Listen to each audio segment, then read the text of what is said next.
Thank you guys for being here today. This is our September brown bag, and we are so happy to have you. This month we are talking about test anxiety. The school year has just started, and everyone's just now starting to get in the routine of things, but sure enough, in the next few weeks, our students will start seeing their first round of tests and assessments and seeing where they're at the start to the school year. And this can bring on a little bit of stress, not just for our students, but also for our families. Today, I'm going to talk a little bit about my personal story with test anxiety and some ways that we can deal with that internally and also routinely to kind of put the damper down on that anxiety we deal with when exams start coming along. But then Miss Becky Hamilton, our Director of Education, is also going to be talking to us after this about some more logistical academic approaches and strategies we can have at home to deal with anxiety for exams.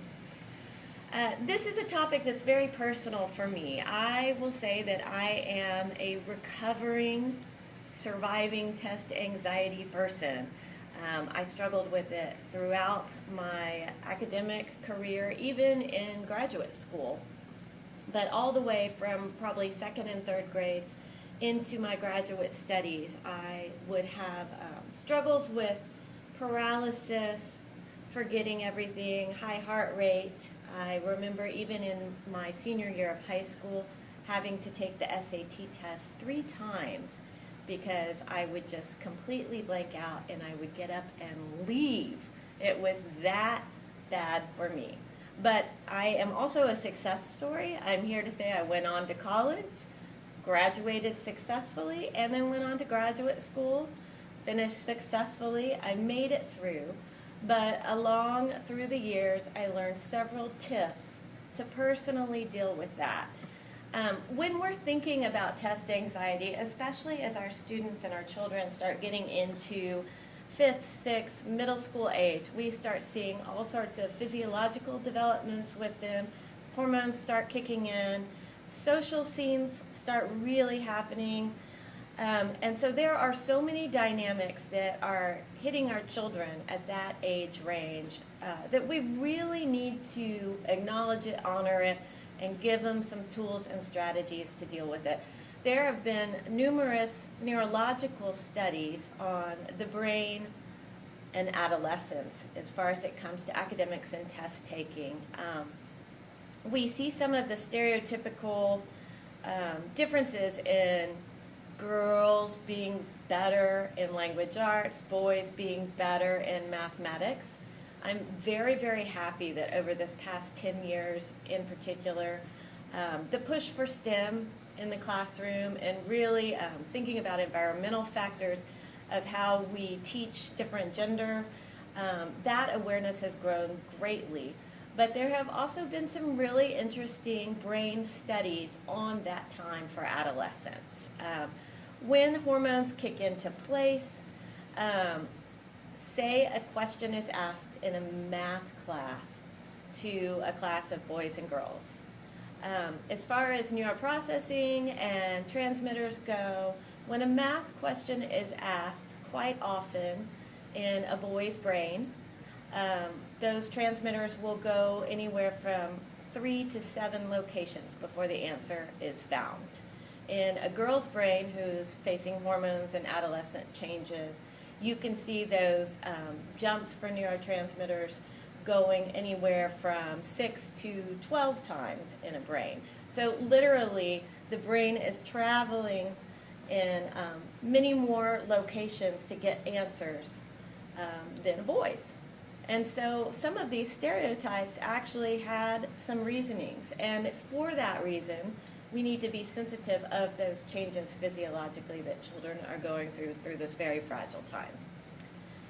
On more of a psychological, one might say hippie level, I think that getting some strategies for mindfulness and self-care, if you are subject to having great test anxiety or that panic shutdown mode for exams, There are some little tips and strategies I've learned along the way, and I've watched others do as well, that has been very successful. Um, One of the cons of having test anxiety is quite often that you might have to do a little more work than those who can just walk into a test, sail in, have the answers, and do well and not have any stress about it. I have friends, in fact, my sister was an amazing test taker, and I always had great pressure that why couldn't I just do that? So I learned at a pretty young age that I did have to do a little bit more preparation work for exams. I did have to make those flashcards, often more than once, really get those answers in my route memory.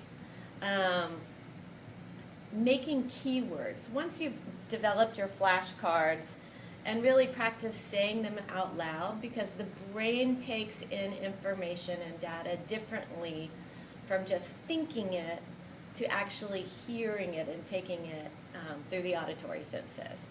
So saying those flashcards out loud, and then changing those flashcards to from long answer to short answer, perhaps just one word to trigger an answer. That is very, very helpful to start really being able to visualize perhaps just one word that will give you the answer.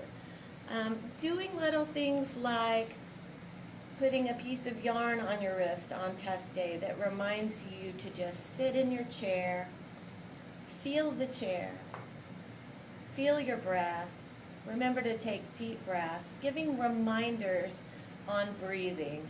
When I was a teacher, in the classroom, I would often take these reset moments with my class when I could tell energies were starting to get a little out of control, a little hyper, a little distracted. We would all take resets, and the whole class would breathe in 3 times deeply, because not only are you getting more oxygen into your brain, literally relaxing your diaphragm does physiological things to de-escalate that heightened sense of awareness, that heightened sense of stress, calms you down. So teaching your child to really practice some good breath work, maybe even meditation practices, will be very beneficial if you find that your child is struggling with test anxiety. And maybe getting up 10 minutes early, having a really good breakfast, and having that period of calm before you get in the car and go to school. Those things can be really helpful.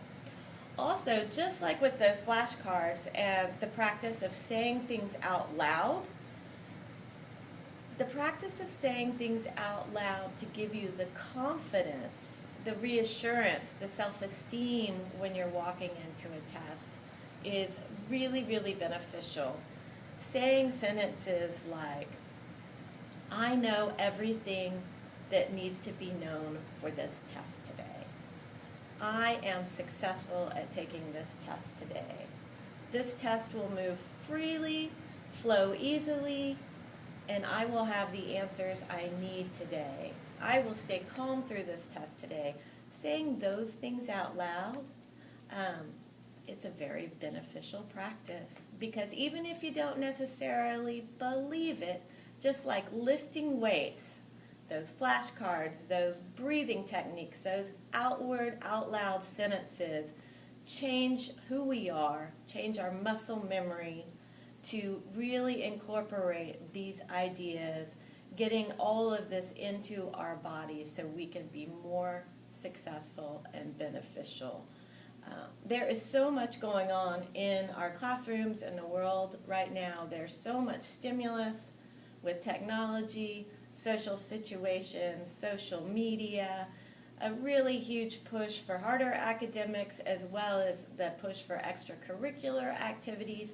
Children often just need a little more time to stop and breathe and incorporate all of the things that are going around them. If we can practice with them and get them used to having some of these centering techniques, they can slowly learn how to be more efficient with their test taking.